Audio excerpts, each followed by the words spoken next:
ನಮಸ್ಕಾರ ಸ್ನೇಹಿತರೆ, ಹೇಗಿದ್ರೆ ಎಲ್ಲರೂ ಚೆನ್ನಾಗಿದ್ದಾರೆ ಅನ್ಕೊಂಡು ಸ್ನೇಹಿತರೆ. ಎಲ್ರಿಗೂ ಮೀಡಿಯಾ ಅಪ್ಡೇಟ್ ಚಾನಲಿನ ಮತ್ತೊಂದು ವಿಡಿಯೋಕ್ಕೆ ತಮಗೆಲ್ರಿಗೂ ಸ್ವಾಗತ ಸುಸ್ವಾಗತ.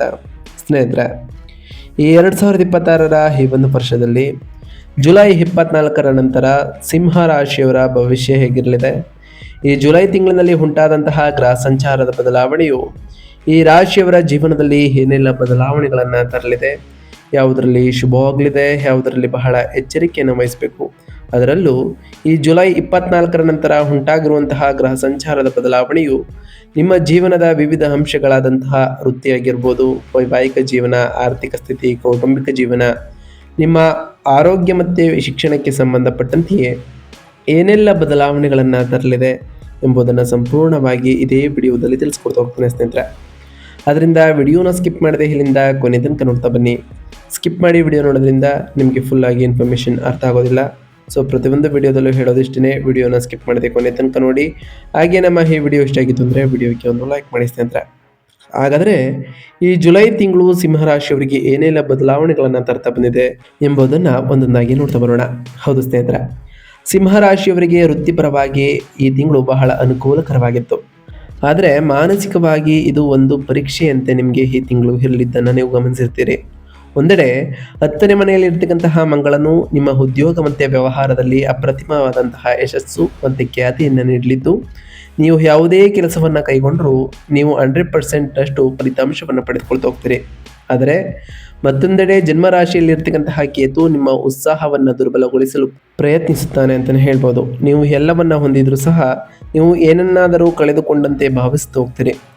ಯಶಸ್ಸನ್ನು ಆನಂದಿಸಲು ನಿಮಗೆ ಅನುಮತಿಸಿದ ಒಂದು ರೀತಿಯ ನಿರ್ಲಿಪ್ತತೆಯೂ ಕೂಡ ಇರಲಿದ್ದು, ಇದರ ಜೊತೆಗೆ 12ನೇ ಮನೆಯಲ್ಲಿ ಉನ್ನತ ಸ್ಥಾನದಲ್ಲಿ ಗುರುವಿನಿಂದಾಗಿ ಖರ್ಚುಗಳ ಹೊರೆಯೂ ಕೂಡ ಇರಲಿದೆ. 8ನೇ ಮನೆಯಲ್ಲಿ ಶನಿಯ ಪ್ರಭಾವದಿಂದಾಗಿ ಕೆಲಸ ನಿಧಾನವಾಗದಿರೋದನ್ನು ಗಮನಿಸಿರ್ತೀರಿ. ಹಾಗೆ ಜುಲೈ 4ರಂದು ಕೂಡ ಶುಕ್ರನು ನಿಮ್ಮ ಲಗ್ನಕ್ಕೆ ಆಲ್ರೆಡಿ ಪ್ರವೇಶವನ್ನು ಮಾಡಿರೋ ಕಾರಣ ಈ ಮಾನಸಿಕ ತೊಂದರೆಗಳಿಂದ ನಿಧಾನಕ್ಕೆ ನೀವು ಚೇತರಿಸಿಕೊಳ್ತಾ ಬಂದಿರೋದನ್ನು ಕೂಡ ಗಮನಿಸಿರ್ತೀರಿ.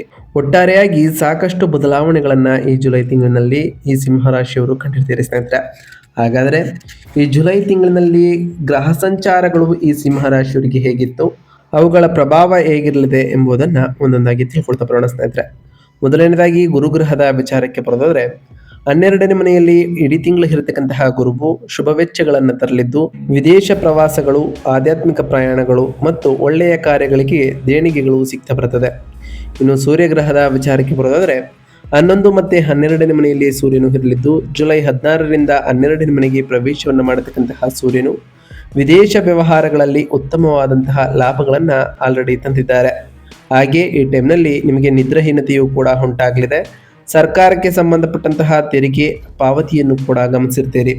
ಇನ್ನು ಬುಧ ಗ್ರಹದ ವಿಚಾರಕ್ಕೆ ಬರೋದಾದರೆ, 12 ಮತ್ತು 11ನೇ ಮನೆಯಲ್ಲಿ ಬುಧನು ಈ ತಿಂಗಳು ಸಂಚಾರವನ್ನು ಮಾಡಲಿದ್ದು, ಆಲ್ರೆಡಿ ಬುಧನು 11ನೇ ಮನೆಗೆ ಪ್ರವೇಶವನ್ನು ಮಾಡಿರುವ ಕಾರಣ ವ್ಯಾಪಾರದಲ್ಲಿ ಉತ್ತಮ ಧನ ಲಾಭವನ್ನು ಕಾಣ್ತಾ ಬರ್ತೀರಿ. ಹಾಗೆ ಬುದ್ಧಿವಂತಿಕೆ ಹೂಡಿಕೆಗಳು ಕೂಡ ನಿಮ್ಮಲ್ಲಿ ಉಂಟಾಗಲಿದ್ದು, ಸ್ನೇಹಿತರಿಂದ ಉತ್ತಮ ಬೆಂಬಲವೂ ಕೂಡ ನಿಮಗೆ ಸಿಗಲಿದೆ.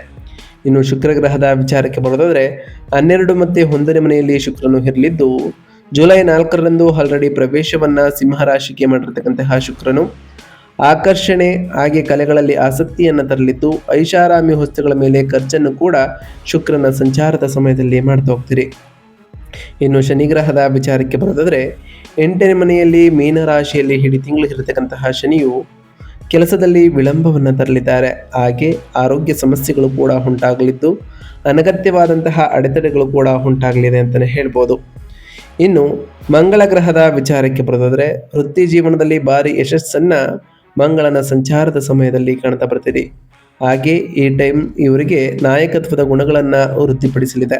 ಶಕ್ತಿಯೋಗ ಮತ್ತು ಆಸ್ತಿಗಳ ಬೆಳವಣಿಗೆಯನ್ನು ಕೂಡ ಈ ತಿಂಗಳಿನಲ್ಲಿ ಕಾಣ್ತಾ ಬರ್ತೀರಿ. ಇನ್ನು ಕೇತು ಗ್ರಹದ ವಿಚಾರಕ್ಕೆ ಬರೋದಾದರೆ, 1ನೇ ಮನೆಯಲ್ಲಿ ಜನ್ಮರಾಶಿಯಲ್ಲಿ ಇರತಕ್ಕಂತಹ ಕೇತು ಕಡಿಮೆ ಸ್ವಾಭಿಮಾನ, ನಿರ್ಲಿಪ್ತತೆ, ಏಕಾಂತತೆಯ ಬಯಕೆ ಮತ್ತು ಭಯದ ಭಾವನೆಗಳನ್ನು ಈ ರಾಶಿಯವರಿಗೆ ತರಲಿದ್ದಾರೆ ಅಂತಲೇ ಹೇಳ್ಬೋದು. ಇದರಿಂದ ಸಾಕಷ್ಟು ಬದಲಾವಣೆಗಳನ್ನು ಕಾಣಲಿದ್ದೀರಿ. ಹಾಗಾದರೆ ಈ ಜುಲೈ 24ರ ನಂತರ ಈ ಸಿಂಹ ರಾಶಿಯವರ ವೃತ್ತಿ ಮತ್ತು ಉದ್ಯೋಗದಲ್ಲಿ ಏನೆಲ್ಲ ಬದಲಾವಣೆಗಳು ಆಗಲಿದೆ ಅಂತ ನೋಡ್ತಾ ಬರೋದಾದರೆ, ಇದು ಉದ್ಯೋಗಿಗಳಿಗೆ ತುಂಬ ಅನುಕೂಲಕರವಾದಂತಹ ತಿಂಗಳು ಅಂತಲೇ ಹೇಳ್ಬೋದು. ಈ ಜುಲೈ ತಿಂಗಳು 10ನೇ ಮನೆಯಲ್ಲಿ ಮಂಗಳ ಇದ್ದರೆ ನಿಮಗೆ ವೃತ್ತಿ ಜೀವನದಲ್ಲಿ ಹೆಚ್ಚು ಪ್ರಾಬಲ್ಯವನ್ನು ಸಾಧಿಸ್ತಾ ಬಂದಿದ್ದೀರಿ. ನೀವು ನಿಮ್ಮ ಜವಾಬ್ದಾರಿಗಳನ್ನು ಬಹಳ ಪರಿಣಾಮವಾಗಿ ಪೂರ್ಣಗೊಳಿಸ್ತಾ ಹೋಗ್ತೀರಿ ಸ್ನೇಹಿತರೆ. ಹಾಗೆ ಕಚೇರಿಯಲ್ಲಿ ಯಾರು ನಿರೀಕ್ಷಿಸಿದಂತಹ ಬಡ್ತಿಗಳು ಮತ್ತು ವೇತನ ಹೆಚ್ಚಳಗಳು ಕೂಡ ಪಡೆಯಲಿದ್ದು, ಪೊಲೀಸ್, ಮಿಲಿಟರಿ, ತಾಂತ್ರಿಕ ಅಥವಾ ಆಡಳಿತ ಕ್ಷೇತ್ರದಲ್ಲಿ ಕೆಲಸ ಮಾಡ್ತಿರೋರಿಗೆ ಉತ್ತಮವಾದಂತಹ ಮನ್ನಣೆಯೂ ಕೂಡ ಈ ಜುಲೈ ತಿಂಗಳಿನಲ್ಲಿ ಕಾಣ್ತಾ ಬರ್ತೀರಿ.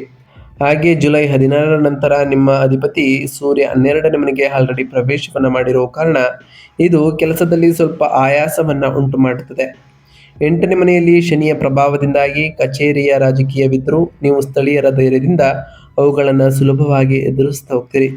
ವಿದೇಶದಲ್ಲಿ ಉದ್ಯೋಗ ಹುಡುಕುತ್ತಿರುವವರಿಗೆ 12ನೇ ಮನೆಯಲ್ಲಿ ಲಗ್ನದಿಂದ ವೀಸವೂ ಕೂಡ ಸಿಗಲಿದೆ. ಇದರಿಂದ ಸಾಕಷ್ಟು ಬದಲಾವಣೆಗಳನ್ನು ಕಾಣಲಿದ್ದೀರಿ. ಹಾಗೆ ಈ ಜುಲೈ 24ರ ನಂತರ ನಿಮ್ಮ ವೃತ್ತಿ ಮತ್ತು ಉದ್ಯೋಗದಲ್ಲಿ ಉತ್ತಮವಾದಂತಹ ಬೆಂಬಲವೂ ಕೂಡ ನಿಮ್ಮ ಕಚೇರಿಯಲ್ಲಿ ಸಿಗ್ತಾ ಬರ್ತದೆ. ಇನ್ನು ವ್ಯಾಪಾರ ಮತ್ತು ಸ್ವಯಂ ಉದ್ಯೋಗದ ವಿಚಾರಕ್ಕೆ ಬರೋದಾದರೆ, ಈ ತಿಂಗಳು ಉದ್ಯಮಿಗಳಿಗಂತೂ ಬಹಳ ಲಾಭದಾಯಕವಾದಂತಹ ತಿಂಗಳಾಗಿತ್ತು. ಏಕೆಂದರೆ ಜುಲೈ 7ರ ನಂತರ ಬುಧ ಗ್ರಹವು ನಿಮ್ಮ ಲಾಭದ ಮನೆಗೆ ಆಲ್ರೆಡಿ ಪ್ರವೇಶವನ್ನು ಮಾಡಿರೋ ಕಾರಣ ನೀವು ನಿಮ್ಮ ಬ್ಯಾಂಕ್ ಪುಸ್ತಕಗಳು ಲಾಭದಿಂದ ತುಂಬಿರುತ್ತವೆ. ನಿಮ್ಮ ಬುದ್ಧಿವಂತಿಕೆಯಿಂದ ನೀವು ಹೊಸ ಗ್ರಾಹಕರನ್ನು ಕೂಡ ಆಕರ್ಷಿಸ್ತಾ ಹೋಗ್ತೀರಿ. ಆದರೆ 7ನೇ ಮನೆಯಲ್ಲಿ ರಾಹು ಸಂಚಾರ ಇರುವುದರಿಂದ ವ್ಯಾಪಾರ ಪಾಲುದಾರರ ಬಗ್ಗೆ ಸ್ವಲ್ಪ ಜಾಗರೂಕರಾಗಿ ಇರಬೇಕು. ಯಾರನ್ನು ಕೂಡ ಕುರುಡರನಾಗಿ ನಂಬಲಿಕ್ಕೆ ಹೋಗಬೇಡಿ. 12ನೇ ಮನೆಯಲ್ಲಿ ಗುರು ಇರುವುದರಿಂದ ವ್ಯಾಪಾರ ವಿಸ್ತರಣೆ ಅಥವಾ ಹೊಸ ಗೋದಾಮುಗಳು ಅಥವಾ ಕಚೇರಿಯನ್ನು ಖರೀದಿಸಲು ಸಾಕಷ್ಟು ಹಣವನ್ನು ಕೂಡ ಖರ್ಚು ಮಾಡಬೇಕಾಗುತ್ತದೆ. ಈ ಹೂಡಿಕೆಗಳು ಭವಿಷ್ಯದಲ್ಲಿ ಉತ್ತಮ ಲಾಭವನ್ನು ಈ ರಾಶಿಯವರಿಗೆ ನೀಡಲಿದೆ ಅಂತಲೇ ಹೇಳ್ಬೋದು ಸ್ನೇಹಿತರೆ. ಇನ್ನು ಈ ರಾಶಿಯವರ ಹಣಕಾಸಿನ ವಿಚಾರಕ್ಕೆ ಬರೋದಾದರೆ, ಹಣಕಾಸಿನ ವಿಚಾರದಲ್ಲಿ ಆರ್ಥಿಕ ಸ್ಥಿತಿ ನೋಡ್ತಾ ಬರೋದಾದರೆ, ಆದಾಯದ ಕೊರತೆ ಇಲ್ಲದಿದ್ದರೂ ಖರ್ಚುಗಳು ನಿಮ್ಮ ನಿಯಂತ್ರಣದಲ್ಲಿ ಈ ಜುಲೈ ತಿಂಗಳಿನಲ್ಲಿ ಇರೋದಿಲ್ಲ. ಗುರು ಮತ್ತು ಸೂರ್ಯರ ಸಂಚಾರ ಇರೋದರಿಂದಾಗಿ ನೀವು ನಿಮ್ಮ ಎಲ್ಲ ಉಳಿತಾಯವನ್ನು ಆಸ್ತಿಗಳನ್ನು ಖರೀದಿಸಲು, ಮನೆ ಕಟ್ಟಲು ಅಥವಾ ತೀರ್ಥಯಾತ್ರೆಗಳಿಗೆ ಖರ್ಚು ಮಾಡುತ್ತೀರಿ. ತಮ್ಮ ಮಕ್ಕಳನ್ನು ಉನ್ನತ ಶಿಕ್ಷಣಕ್ಕಾಗಿ ವಿದೇಶಕ್ಕೆ ಕಳುಹಿಸಲು ಬ್ಯಾಂಕ್ ಸಾಲ ಪಡೆಯಲು ಪ್ರಯತ್ನಿಸುತ್ತಿರುವವರಿಗೆ ಈ ತಿಂಗಳು ಅವರ ಕೆಲಸವೂ ಕೂಡ ಪೂರ್ಣಗೊಳ್ತಾ ಹೋಗ್ತದೆ. ಜುಲೈ 7ರಿಂದ ಬುಧ ಗ್ರಹವು 11ನೇ ಮನೆಯಲ್ಲಿ ಇರುವುದರಿಂದ ಶೇರ್ ಮಾರ್ಕೆಟ್ ಅಥವಾ ಮ್ಯೂಚುವಲ್ ಫಂಡ್ಗಳಿಂದ ಉತ್ತಮ ಲಾಭವೂ ಕೂಡ ಸಿಗಲಿದೆ. ಅನಗತ್ಯವಾದಂತಹ ಐಷಾರಾಮಿಗಳಿಗೆ ಅಂದರೆ ಶುಕ್ರನ ಕಾರಣದಿಂದಾಗಿ ಹಣವನ್ನು ವ್ಯರ್ಥ ಮಾಡಲಿಕ್ಕೆ ಹೋಗಬೇಡಿ. ಬಹಳ ಎಚ್ಚರಿಕೆಯಿಂದ ಹಣ ಖರ್ಚು ಮಾಡುವುದು ಕೂಡ ಅವಶ್ಯಕ ಅಂತಲೇ ಹೇಳ್ಬೋದು. ಇನ್ನು ಆರೋಗ್ಯ ಮತ್ತು ಯೋಗಕ್ಷೇಮದ ವಿಚಾರಕ್ಕೆ ಬರೋದಾದರೆ, ಈ ಸಿಂಹರಾಶಿಯವರಿಗೆ ತಮ್ಮ ಆರೋಗ್ಯದ ಬಗ್ಗೆ ಹೆಚ್ಚಿನ ಕಾಳಜಿಯನ್ನು ವಹಿಸಬೇಕು. ಶನಿ 8ನೇ ಮನೆಯಲ್ಲಿ, ಸೂರ್ಯ ಮತ್ತು ಗುರು 12ನೇ ಮನೆಯಲ್ಲಿ ಸಾಗುವ ಕಾರಣ ದೈಹಿಕ ಆಯಾಸ, ಕಾಲುನೋವು ಮತ್ತು ನಿದ್ರೆಹೀನತೆಯಂತಹ ಸಮಸ್ಯೆ ನಿಮ್ಮನ್ನು ಕಾಡ್ಬೋದು. ಅದರಲ್ಲೂ ಈ ಜುಲೈ 24ರ ನಂತರ ಲಗ್ನದಲ್ಲಿರ್ತಕ್ಕಂತಹ ಕೇತು ನಿಮ್ಮ ಮಾನಸಿಕ ಆರೋಗ್ಯದ ಮೇಲೆ ಪರಿಣಾಮವನ್ನು ಬೀರಬಹುದು. ನೀವು ಅಪರಿಚಿತ ನಕಾರಾತ್ಮಕ ಆಲೋಚನೆಗಳು ಮತ್ತು ಭಯಗಳಿಂದ ಸುತ್ತುವರಿಯುತ್ತೀರಿ. ನೀವು ಯಾವುದೇ ಕೆಲಸದಲ್ಲಿ ಆಸಕ್ತಿಯನ್ನು ಹೊಂದಿರುವುದಿಲ್ಲ. ಧ್ಯಾನ, ಪ್ರಕೃತಿಯಲ್ಲಿ ಸಮಯ ಕಳೆಯುವುದು ಮತ್ತು ನಿಮ್ಮ ನೆಚ್ಚಿನ ಸಂಗೀತವನ್ನು ಕೇಳುವ ಮೂಲಕ ನೀವು ನಿಮ್ಮ ಕೀಳರಿಮೆಯ ಭಾವನೆಯನ್ನು ನಿವಾರಿಸಬಹುದಾಗಿದೆ ಅಂತಲೇ ಹೇಳ್ಬೋದು. ಇನ್ನು ಕುಟುಂಬ ಮತ್ತು ವೈಯಕ್ತಿಕ ಸಂಬಂಧಗಳ ವಿಚಾರಕ್ಕೆ ಬರೋದಾದರೆ, ಕೌಟುಂಬಿಕ ಜೀವನದಲ್ಲಿ ಏರಿಳಿತಗಳು ಇದ್ದೇ ಇರ್ತವೆ. 7ನೇ ಮನೆಯಲ್ಲಿ ರಾಹುವಿನ ಸಂಚಾರ ಉಂಟಾಗುವ ಕಾರಣ ನಿಮ್ಮ ಸಂಗಾತಿಯೊಂದಿಗೆ ಅನಗತ್ಯವಾದಂತಹ ವಾದಗಳು ಉಂಟಾಗಬಹುದು. ಇದರ ಜೊತೆಗೆ ಲಗ್ನದಲ್ಲಿರುವ ಕೇತುವು ನಿಮ್ಮನ್ನು ಯಾರನ್ನ ಭೇಟಿಯಾಗಲು ಬಿಡುವುದಿಲ್ಲ. ಹಾಗೆ ನೀವು ಒಂಟಿತನವನ್ನು ಅನುಭವಿಸ್ತಾ ಹೋಗ್ತೀರಿ. ನಿಮ್ಮ ಕುಟುಂಬ ಸದಸ್ಯರು ನಿಮ್ಮ ನಿರ್ಲಿಪ್ತತೆಯ ಬಗ್ಗೆ ಚಿಂತಿತರಾಗ್ತಾ ಹೋಗ್ತಾರೆ.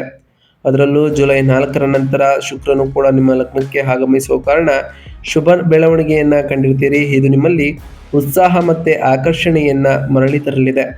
ಈ ಜುಲೈ 24ರ ನಂತರ ಕುಟುಂಬದೊಂದಿಗೆ ದೀರ್ಘ ಪ್ರವಾಸಗಳು ಮತ್ತು ವಿದೇಶ ಪ್ರವಾಸಗಳಿಗೆ ಹೋಗುವಂತಹ ಅನುಕೂಲಕರವಾದಂತಹ ಸಮಯವೂ ಕೂಡ ಸೃಷ್ಟಿಯಾಗಲಿದೆ ಅಂತಲೇ ಹೇಳ್ಬೋದು. ಇನ್ನು ಶಿಕ್ಷಣ ಮತ್ತು ವಿದ್ಯಾರ್ಥಿಗಳ ವಿಚಾರಕ್ಕೆ ಬರೋದಾದರೆ, ಕಷ್ಟಪಟ್ಟು ಕೆಲಸವನ್ನು ಮಾಡಬೇಕಾದಂತಹ ತಿಂಗಳು ಈ ಜುಲೈ ತಿಂಗಳು ಈ ರಾಶಿಯವರಿಗೆ. ಲಗ್ನದಲ್ಲಿ ಇರತಕ್ಕಂತಹ ಕೇತು ನಿಮ್ಮ ಅಧ್ಯಯನದ ಮೇಲಿನ ಏಕಾಗ್ರತೆಯನ್ನು ಕಸಿದುಕೊಳ್ಳುವಂತೆ ಮಾಡ್ತಾರೆ. ನಾನು ಓದಿದ್ರೂ ಪಾಸ್ ಆಗೋದಿಲ್ಲ ಎಂಬ ಸ್ವಯಂ ಅನುಮಾನ ನಿಮ್ಮಲ್ಲಿ ತಡೆ ಹಿಡಿಯುತ್ತದೆ. 12ನೇ ಮನೆಯಲ್ಲಿ ಒಬ್ಬ ಉತ್ತಮ ಗುರು ಇರೋದರಿಂದ ವಿದೇಶದಲ್ಲಿ ಅಧ್ಯಯನ ಮಾಡುವ ನಿಮ್ಮ ಕನಸು ನನಸಾಗ್ತಾ ಹೋಗ್ತದೆ. ಅದರಲ್ಲೂ ಜುಲೈ ಮೊದಲ ವಾರದಲ್ಲಿಯೇ ಬುಧನ ಅನುಕೂಲಕರವಾದ ಪ್ರಭಾವದಿಂದ ನೀವು ಮತ್ತೆ ಪುಸ್ತಕದೊಂದಿಗೆ ಹೋರಾಡ್ತಾ ಹೋಗ್ತೀರಿ ಮತ್ತು ಉತ್ತಮವಾದಂತಹ ಅಂಕಗಳನ್ನು ಗಳಿಸಲಿದ್ದೀರಿ ಅಂತಲೇ ಹೇಳ್ಬೋದು. ಹಾಗೆಯೇ ಈ ರಾಶಿಯವರು ಹೊಸ ಹೊಸ ಕೌಶಲ್ಯಗಳನ್ನು ಕಲಿಬೇಕು ಅಂದ್ಕೊಂಡಿದ್ರು ಕೂಡ ಬಹಳ ಅನುಕೂಲಕರವಾಗಿರಲಿದೆ. ಹಾಗಾದರೆ ಈ ಟೈಮ್ನಲ್ಲಿ ಈ ರಾಶಿಯವರು ಮಾಡಬೇಕಾಗಿರುವಂತಹ ಸರಳ ಪರಿಹಾರದ ಬಗ್ಗೆ ನೋಡ್ತಾ ಬರೋದಾದರೆ, ಅಷ್ಟಮ ಶನಿಯ ಪ್ರಭಾವವನ್ನು ಕಡಿಮೆ ಮಾಡಲು ಮತ್ತು ಕೇತುವಿನಿಂದ ಉಂಟಾಗುವ ಮಾನಸಿಕ ಒತ್ತಡ ಮತ್ತು ನಿರ್ಲಿಪ್ತತೆಯನ್ನು ತೊಡೆದುಹಾಕಲು ನಾವು ತಿಳಿಸ್ಕೊಡುವಂತಹ ಸರಳ ಪರಿಹಾರವನ್ನು ಮಾಡ್ತಾ ಬನ್ನಿ. ಮೊದಲನೇದಾಗಿ, ಮನಸ್ಸಿನಲ್ಲಿರತಕ್ಕಂತಹ ಸ್ವಾರ್ಥ ಮತ್ತು ಭಯವನ್ನು ಹೋಗಲಾಡಿಸಲು ಪ್ರತಿದಿನ ಗಣೇಶನಿಗೆ ಗರಿಕೆಯನ್ನು ಇಟ್ಟು ಪೂಜೆಯನ್ನು ಸಲ್ಲಿಸಿ ತೊಂದರೆಗಳ ನಿವಾರಣೆಗೆ ಗಣೇಶ ಸ್ತೋತ್ರವನ್ನು ಪಠಿಸ್ತಾ ಬನ್ನಿ ಸ್ನೇಹಿತರೆ. ಇನ್ನು ಅಷ್ಟಮ ಶನಿಯ ಶಾಂತಿಗಾಗಿ ಕೆಲಸದಲ್ಲಿನ ವಿಳಂಬ ಮತ್ತು ಆರೋಗ್ಯ ಸಮಸ್ಯೆಗಳನ್ನು ಕಡಿಮೆ ಮಾಡಲು ಶನಿವಾರ ನವಗ್ರಹಗಳಲ್ಲಿ ಎಳ್ಳೆಣ್ಣೆಯಿಂದ ದೀಪಾರಾಧನೆಯನ್ನು ಮಾಡಿ ವೃದ್ಧರು ಅಥವಾ ಅಂಗವಿಕಲರಿಗೆ ಸಹಾಯವನ್ನು ಮಾಡಿ ಸ್ನೇಹಿತರೆ. ಇನ್ನು 12ನೇ ಮನೆಯಲ್ಲಿ ಗುರುವಿನ ಆಶೀರ್ವಾದವನ್ನು ಪಡೆಯಲು ಅತಿಯಾದ ಖರ್ಚುಗಳಿಲ್ಲದೆ ಶುಭ ಕಾರ್ಯಗಳಿಗೆ ಮಾತ್ರ ಹಣ ಖರ್ಚು ಆಗುವಂತೆ ಮಾಡಲು ಪ್ರತಿ ಗುರುವಾರದಂದು ಶಿವನ ದೇವಾಲಯದಲ್ಲಿ ಹಳದಿ ಹೂವುಗಳಿಂದ ದಕ್ಷಿಣ ಮೂರ್ತಿಯನ್ನು ಪೂಜಿಸ್ತಾ ಬನ್ನಿ. ಹಾಗೆ ಪ್ರತಿ ಶುಕ್ರವಾರದಂದು ತಾಯಿ ಜಗನ್ಮಾತೆಯಾದಂತಹ ಲಕ್ಷ್ಮೀದೇವಿಗೆ ಪೂಜೆಯನ್ನು ಸಲ್ಲಿಸಿ ಲಕ್ಷ್ಮೀದೇವಿಗೆ ಪ್ರಿಯವಾಗಿರುವಂತಹ ಬಿಳಿ ಹೂವುಗಳನ್ನು ಇಟ್ಟು ಪೂಜೆಯನ್ನು ಸಲ್ಲಿಸೋದ್ರಿಂದ ನಿಮ್ಮ ಮನೆಯಲ್ಲಿ ಸುಖ ಸಮೃದ್ಧಿಯ ಜೊತೆಗೆ ಸಂಪತ್ತು ಕೂಡ ಹೆಚ್ಚಾಗಲಿದೆ. ಪ್ರತಿ ಶನಿವಾರದಂದು ಓಂ ಶಂ ಶನೈಶ್ವರಾಯ ನಮಃ ಎಂಬ ಮಂತ್ರವನ್ನು ಜಪಿಸಿ ಪ್ರತಿ ಗುರುವಾರದಂದು ಓಂ ಗುರುಭ್ಯೋ ನಮಃ ಎಂಬ ಮಂತ್ರವನ್ನು ಜಪಿಸಿ ಸ್ನೇಹಿತರೆ. ಇದರಿಂದ ಗುರುಗಳು ಮತ್ತು ಹಿರಿಯರ ಆಶೀರ್ವಾದವೂ ಕೂಡ ನಿಮಗೆ ದೊರಕಲಿದೆ ಅಂತಲೇ ಹೇಳ್ಬೋದು. ಇದಾಗಿತ್ತು ಇವತ್ತಿನ ಒಂದು ವಿಡಿಯೋ ಸ್ನೇಹಿತರೆ. ವಿಡಿಯೋ ಇಷ್ಟ ಆಗಿತ್ತು ಅಂದರೆ ವಿಡಿಯೋಕ್ಕೆ ಒಂದು ಲೈಕ್ ಮಾಡಿ. ಯಾರೇನೂ ನಮ್ಮ ಚಾನಲ್ನ ಸಬ್ಸ್ಕ್ರೈಬ್ ಮಾಡ್ಕೊಂಡಿಲ್ಲ ಅವರು ಈಗಲೇ ಸಬ್ಸ್ಕ್ರೈಬ್ ಮಾಡ್ಕೊಳ್ಳಿ. ಸಬ್ಸ್ಕ್ರೈಬ್ ಮಾಡಿಕೊಂಡು ಪ್ರತಿನಿತ್ಯ ವಿಡಿಯೋ ವಾಚ್ ಮಾಡ್ತಿರೋರಿಗೆ ಥ್ಯಾಂಕ್ ಯು ಸೊ ಮಚ್ ಅಂತ ಹೇಳ್ತಾ, ಹಾಗೆ ಕಮೆಂಟ್ನಲ್ಲಿ ಓಂ ಶನೈಶ್ವರಾಯ ನಮಃ, ಓಂ ಗುರುಭ್ಯೋ ನಮಃ, ಓಂ ಲಕ್ಷ್ಮೀನಾರಾಯಣಾಯ ನಮಃ, ಓಂ ಅಂಗರಾಯಕಾಯ ನಮಃ ಎಂದು ಕಮೆಂಟ್ ಮಾಡಿ ಸ್ನೇಹಿತರೆ. ದೇವರು ಮಂಗಳದೇವ ಗುರುದೇವ ಲಕ್ಷ್ಮೀನಾರಾಯಣ ಸೂರ್ಯದೇವ ನಿಮಗೆ ಆಯುಷ್ಯ ಆರೋಗ್ಯ ಸಮೃದ್ಧಿಗಳನ್ನು ಕೊಟ್ಟು ಕಾಪಾಡಲಿ ಅಂತ ಆ ದೇವರಲ್ಲಿ ಕೇಳ್ಕೊಳ್ತಾ ಇವತ್ತಿನ ಒಂದು ವಿಡಿಯೋನ ಮುಗಿಸ್ತಿದ್ದೀನಿ ಸ್ನೇಹಿತರೆ. ಸಿಗ್ತೀನಿ ಮತ್ತೊಂದು ವಿಡಿಯೋದೊಂದಿಗೆ. Thank you for watching.